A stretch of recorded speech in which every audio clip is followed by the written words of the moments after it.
Welcome to the Second Reading Podcast from the University of Texas at Austin. The Republicans were in the Democratic Party because there was only one party. So I tell people on a regular basis, there is still a land of opportunity in America. It's called Texas.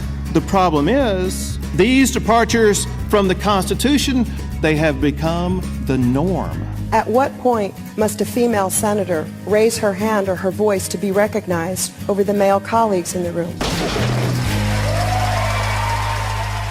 Thank you to all those Texans. And hello, I'm Jim Henson, director of the Texas Politics Project at the University of Texas.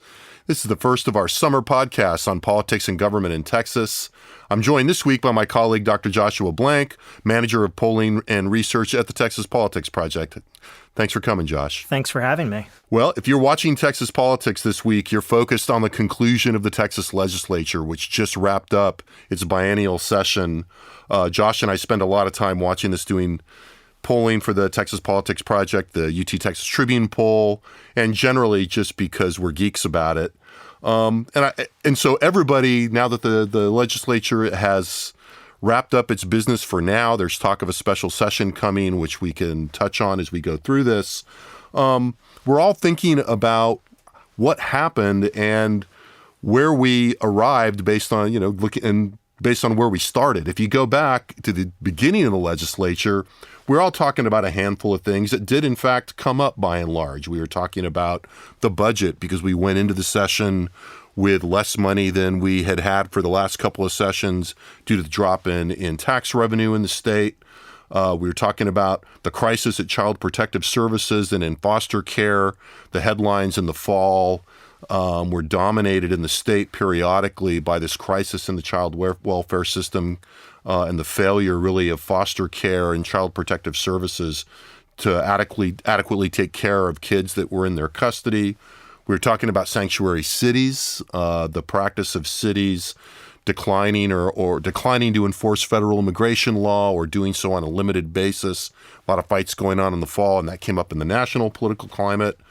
We were talking about bathrooms, oddly enough, more specifically the policies that cities were choosing to implement, protecting transgender kids from discrimination, various kinds of attempts, and also in public facilities. And we were talking about property taxes. Probably not something that touches directly a lot of people that are going to listen to this, but a big issue in the Republican Party.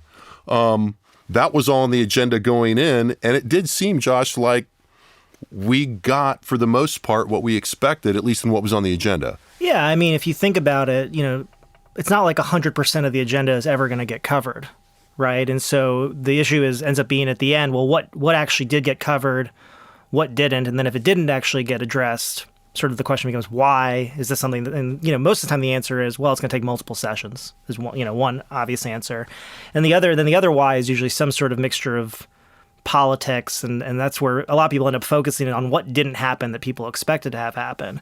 But it seems like, if you look at the list of what we got coming out, right, the things that were really high profile, because obviously there's a million things that happened that, only matter to very small, industries or players within industries and, small groups. But if you think about the things that get written about in the newspaper, you think about, SB 4, which was the sanctuary cities legislation, which basically requires local police departments and to cooperate with immigration enforcement officials, and also prohibits them from basically making rules that keep their officers from asking the immigration status of people that they detain, basically up to, a routine traffic stop.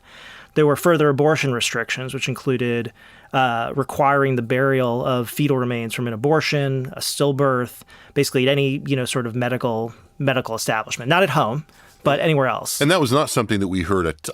Abortion is always kind of bubbling under as an issue because it's so intensely important to right.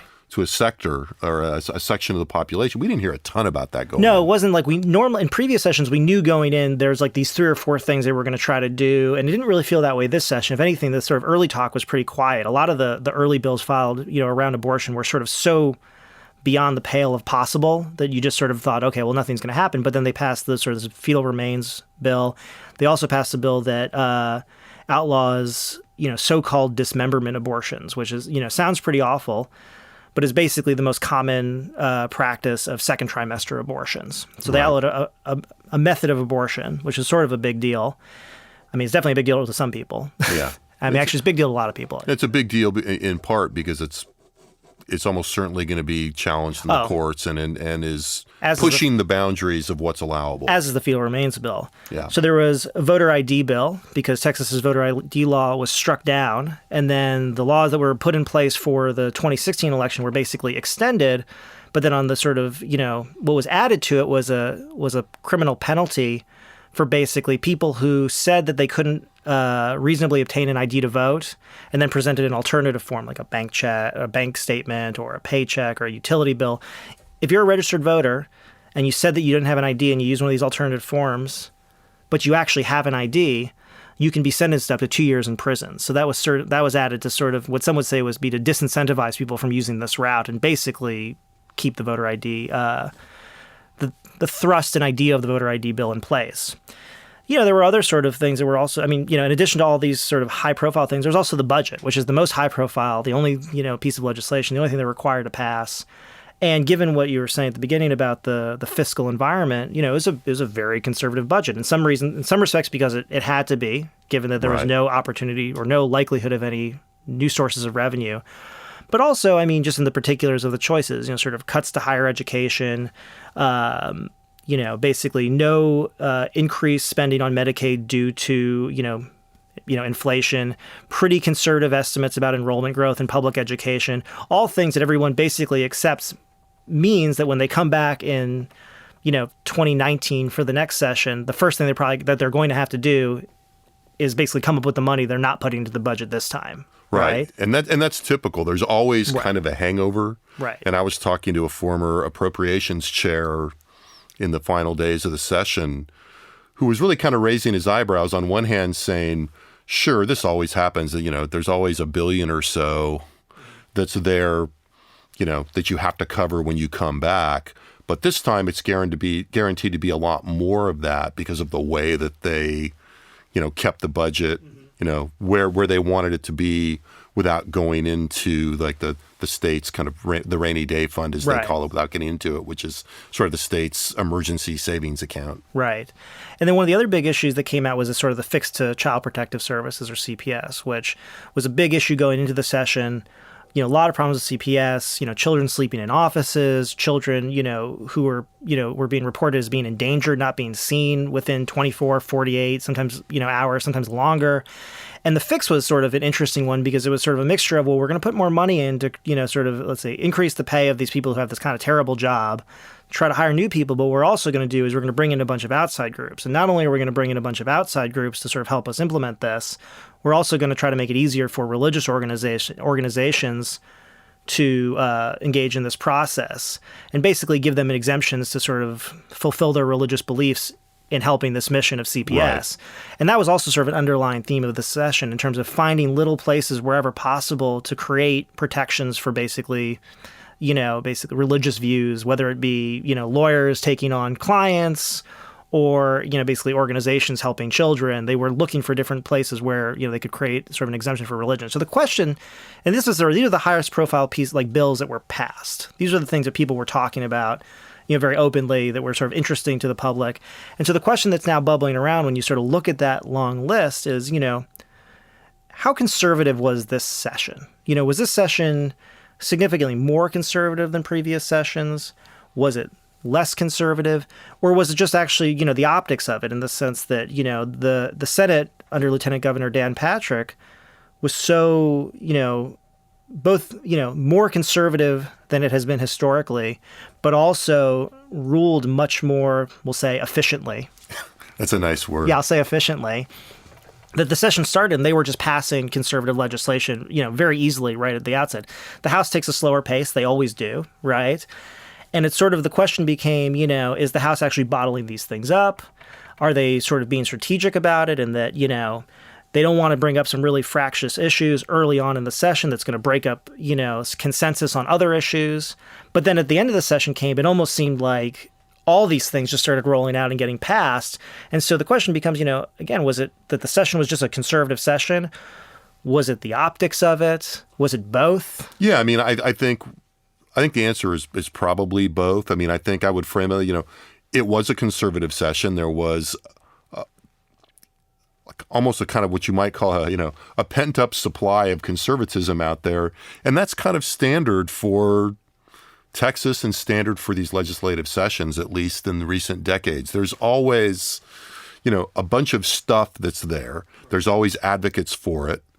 And then and I think what's different right now, or what we're seeing mature now, is that there is an electoral environment out there in which you've got a bunch of, legislators in the majority that are running for first and foremost in Republican primaries because the Democrats are not competitive in most of these districts.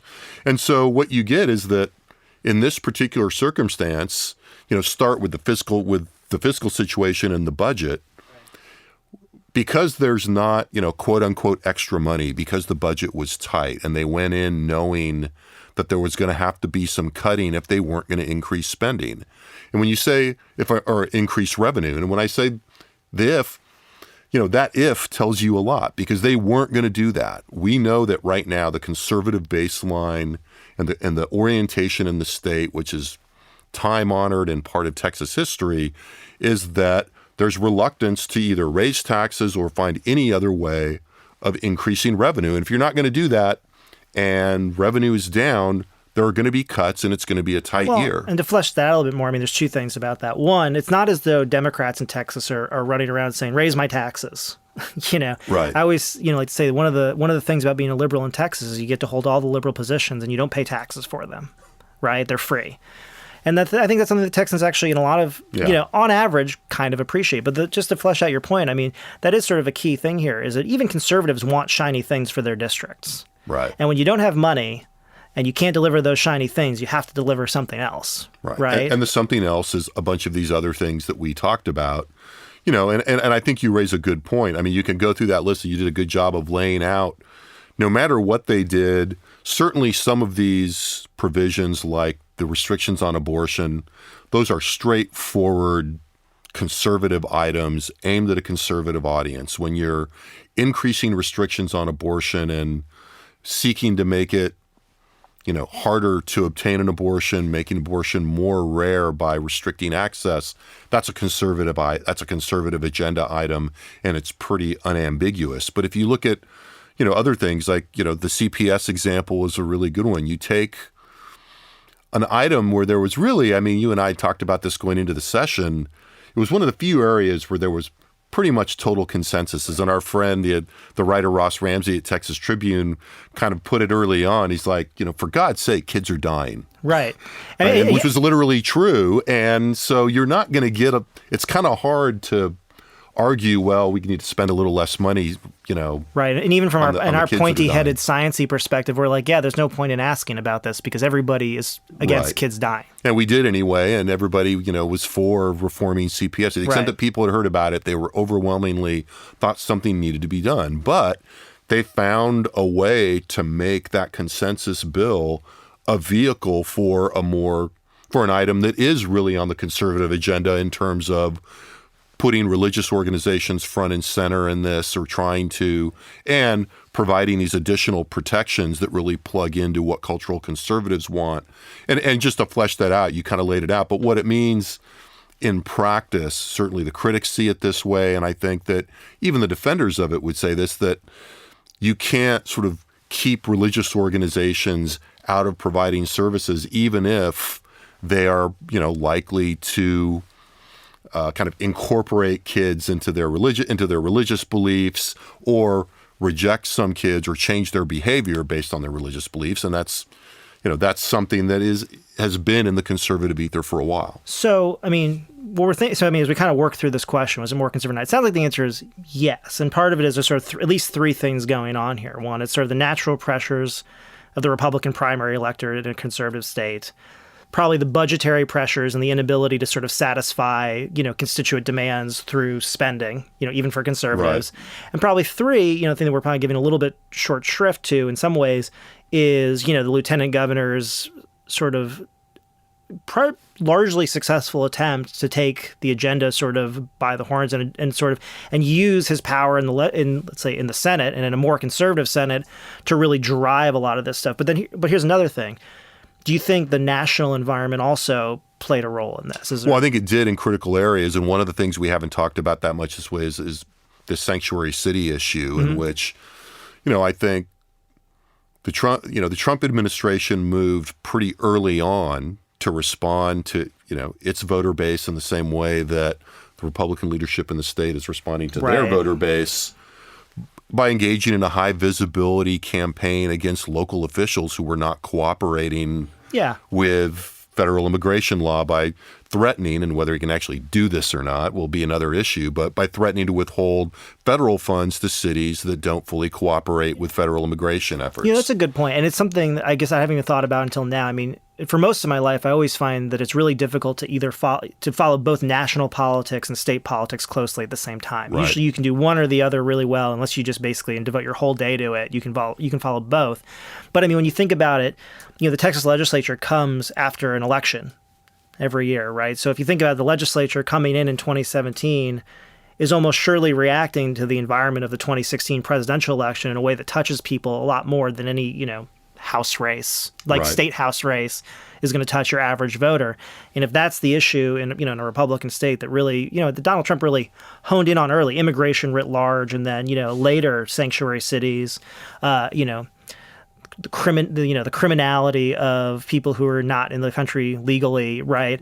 And this is something that the legislature has sort of, scratched at for a while. It almost, we kind of what it said at some point, it's clear that they're going to pass something. And it's not surprising that it was this. So then, well, I think you have to look at that I think stepping back, it's easy, having gone through and parsed out all of these things that happen, it's easy to forget that just how important immigration and border security are to the Republican electorate, both nationally, but particularly in the state of Texas. And in a lot of ways, Texas was ahead of the curve on this.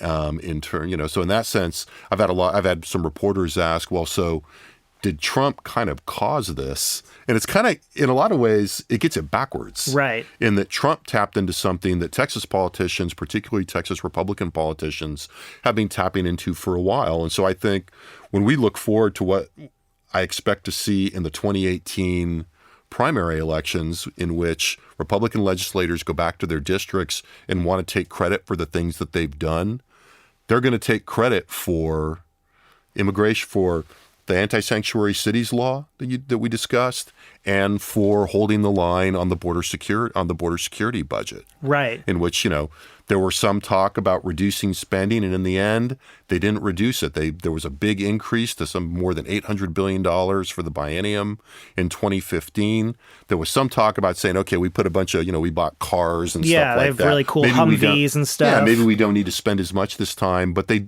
ultimately didn't do that, and everybody signed off.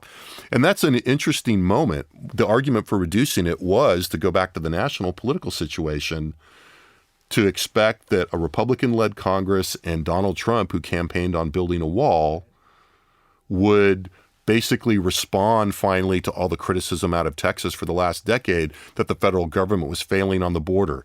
They obviously are following that agenda, but they don't trust enough yet to cut the spending. Well, but the other side of that is it's not even just trust. It's sort of, the other angle of that is to say, regardless of whether or not, let's say the federal government was going to move to increase border security funding in a way that could alleviate Texas's responsibility, were legislators really going to take a vote to reduce border security funding in this environment? And the answer is almost certainly no. And the question is almost, will they ever?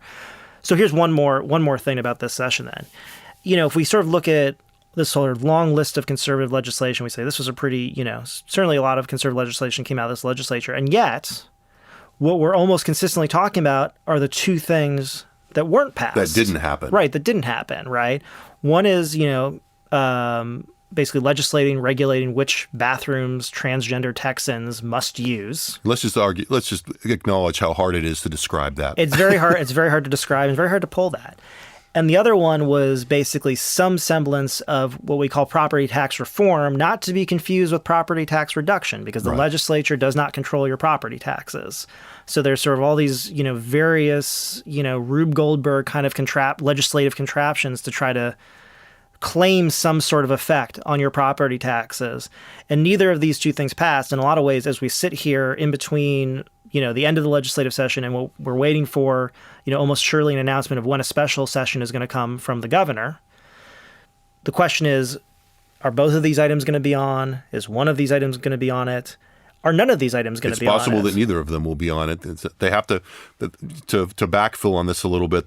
They're almost certainly going to have to call a special session to go back and do pass a bill that technically is necessary for several state agencies to continue as part of the sunset process. Given that we know the governor is almost certainly going to have to call a special session for that, we then wonder what else the governor can put on the session. And despite what you may have heard from some other leaders in the state, the governor is the only person who can technically call a special session.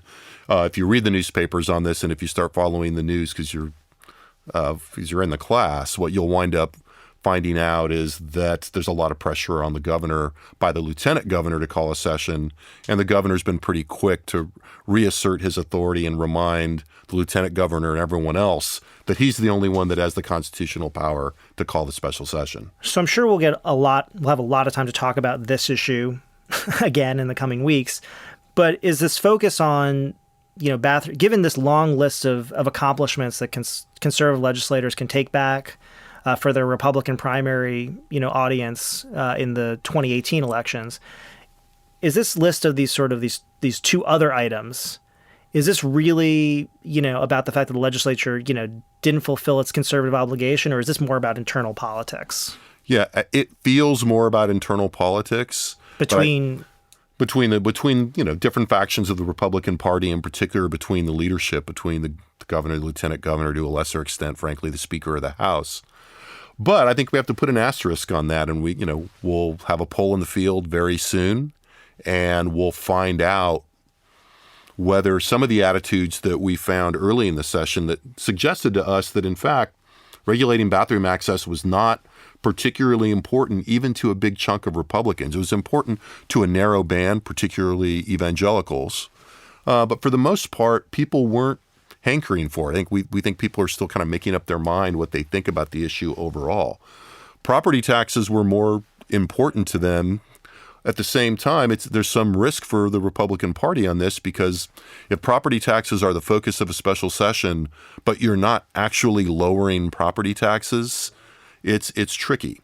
So these are issues that we'll definitely be hearing more about in the coming weeks. We'll be back sometimes with Josh, sometimes with others, to talk about these and other things going on in Texas politics. So for now, Jim and Josh signing off, and we'll talk to you again soon. The Second Reading Podcast is a production of the Texas Politics Project and the Project 2021 Development Studio at the University of Texas at Austin.